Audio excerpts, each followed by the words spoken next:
ಧರ್ಮಸ್ಥಳದಲ್ಲಿ ಕೊಲೆಗಳಾಗಿದೆ, ನೂರಾರು ಕೊಲೆಗಳಾಗಿದೆ ಅಂತ ಹೇಳಿದಂಥ ವ್ಯಕ್ತಿ ಇವತ್ತು ಸ್ಟೇಟ್ಮೆಂಟ್ ಮಾಡಿದ್ದಾರೆ. ರಾಜ್ಯದ ಮುಖ್ಯಮಂತ್ರಿ 28 ಕೊಲೆ ಮಾಡಿದ್ದಾರೆ ಅಂತೇಳಿ ಸ್ಟೇಟ್ಮೆಂಟ್ ಮಾಡಿದ್ದಾರೆ. ಸನ್ಮಾನ್ಯ ಡಿ ಕೆ ಶಿವಕುಮಾರ್ ಅವರು ಮುಂದೆ ಬಂದು ಉತ್ತರ ಕೊಡಬೇಕು. ಅದನ್ನೇ ಕೇಳ್ತಾ ಇದ್ದೀನಿ. ಸನ್ಮಾನ್ಯ ಅಧ್ಯಕ್ಷರೇ, ಈ ಥರ ಸದನ ನಡೆಯುವಾಗ ಒಬ್ಬ ರಾಜ್ಯದ ಮುಖ್ಯಮಂತ್ರಿಗೆ 28 ಕೊಲೆ ಆಗಿದೆ ಅಂತ ಹೇಳಿದ್ರೆ ಈ ರಾಜ್ಯದಲ್ಲಿ ಏನು ಗೂಂಡಾ ರಾಜ್ಯ ನಡೀತಾ ಇದೆ ಇದು? ಹಾಗಾದ್ರೆ ಯಾರು ಬೇಕಾದರೂ ಏನು ಹೇಳ್ಬೋದ? ಈಗ ಅವ್ರು ಯಾವ ವ್ಯಕ್ತಿ SIT ಮಾಡಬೇಕು ಅಂತ ಮುಖ್ಯಮಂತ್ರಿಗಳ ಮೇಲೆ ಪ್ರಭಾವ ಬೀರಿದ್ರು, ಅದೇ ಟೀಮ್ ಪ್ರೆಸ್ ಮೀಟ್ ಮಾಡಿ ಕೂತ್ಕೊಂಡು ಪ್ರೆಸ್ ಮೀಟ್ ಮಾಡಿ ಇವತ್ತು ಅಲ್ಲ ಹೇಳ್ಬಿಡ್ತೀನಿ, ಮುಖ್ಯಮಂತ್ರಿ ಮೇಲೆ ಆಪಾದನೆ. ಹಂಗಾರೆ ಮುಖ್ಯಮಂತ್ರಿ 28 ಕೊಲೆ ಮಾಡಿದ್ದಾರೆ ಅಂತ ತಿಳ್ಕೊಬೇಕಾ? ನಾವು ಯಾರು ನಾವು ಕೊಲೆಗಡಕರು ಅಂತ ಹೇಳ್ಬೇಕಾ ಮುಖ್ಯಮಂತ್ರಿನ? ಸಾಧ್ಯ? ಹೇಳಿ ನೀವೇ, ಇಲ್ಲೆಲ್ಲರೂ ಇದ್ದಾರೆ. ಏನಾಗಾರಿ ಏನು ಈಗ ನಾನು ಹೇಳೋವಂಥದ್ದು, ಸದನ ನಡೆಯುವಾಗ ಈ ಥರ ಅವನ ಮೇಲೂ SIT ರಚನೆ ಮಾಡ್ತೀರಾ? ಈಗ ಅವನಿಗೊಂದು ಮುಸ್ಕಾಕ್ತೀರಾ? ಇನ್ನು 15 ದಿನ ಅದೇ ಸೀರಿಯಲ್ ನಡೀತತ? ಅವ್ನು ಹೇಳಿದ ಕಡೆ ಎಲ್ಲ ಗುಂಡಿ ತೆಗಿತೀರಾ ನೀವು?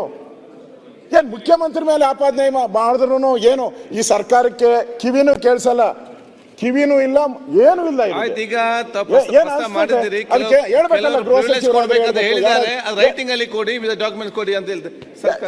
ಆಗ್ಲೇ ರಿಪ್ಲೈ ಮಾಡಿದ್ದಾರೆ ಇದ್ರ ಬಗ್ಗೆ. ನಾನಲ್ಲ, ಡಿ ಕೆ ಶಿವಕುಮಾರ್ ಅವರು ರಿಪ್ಲೈ ಮಾಡಿದ್ದಾರೆ. ಇವನಿಂದ ಯಾವನಿದ್ದಾನೆ ಅಷಡ್ಯಂತ್ರ ಅಂತ ಕೇಳಿದ್ದಾರೆ. ಆ ಸ್ಟೇಟ್ಮೆಂಟ್ಗೆ ಮುಖ್ಯಮಂತ್ರಿಗಳು ಹೌದು ಅಂತ ಒಪ್ಕೋತೀರಾ ಅಥವಾ ಯಾರು ಆರೋಪ ಮಾಡಿದ್ದಾರೆ ಅವ್ರ ಮೇಲೆ ಆಕ್ಷನ್ ತಗೋತೀರಾ? ಮೌನವಾಗಿದ್ರೆ ಹೌದು ಕೊಲೆ ಮಾಡಿದೀವಿ ಅಂತ, ಕೊಲೆ ಮಾಡಿಲ್ಲ ಅಂತಂದ್ರೆ ಆ ವ್ಯಕ್ತಿ ಮೇಲೆ ಆಕ್ಷನ್ ತಗೊಳ್ಬೇಕು. ಅಲ್ಲ,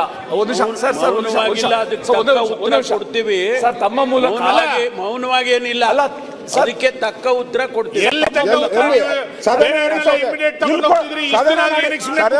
ಕೊಡ್ತೀರಾ? ಎಲ್ಲೂ ಏನ್ ಬೇಕಾದ್ರೂ ಮಾತಾಡಬಹುದು ಪರಿಸ್ಥಿತಿ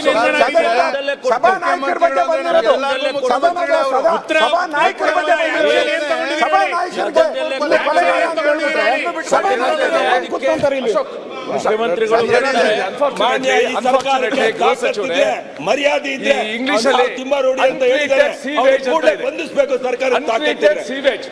ಇವತ್ತು ಸಾಮಾಜಿಕ ಜಾಲತಾಣದಲ್ಲಿ ಇವೆಲ್ಲನೂ ಕೂಡ ಅನ್ಟ್ರೀಟೆಡ್ ಸೀವೇಜ್ ಬರ್ತಾ ಇರೋದು.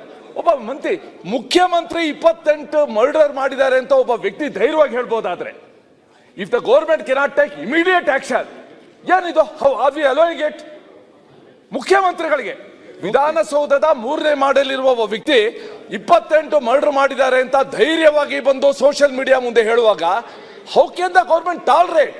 ನಮ್ಮ ವಿಜಯವಾಹಿನಿ ನ್ಯೂಸ್ ಚಾನೆಲ್ನಲ್ಲಿ ಪ್ರಮೋಷನ್, ಜಾಹೀರಾತು, ಅಡ್ವರ್ಟೈಸ್ಮೆಂಟ್ ನೀಡಲು ಸಂಪರ್ಕಿಸಿ 9535808456.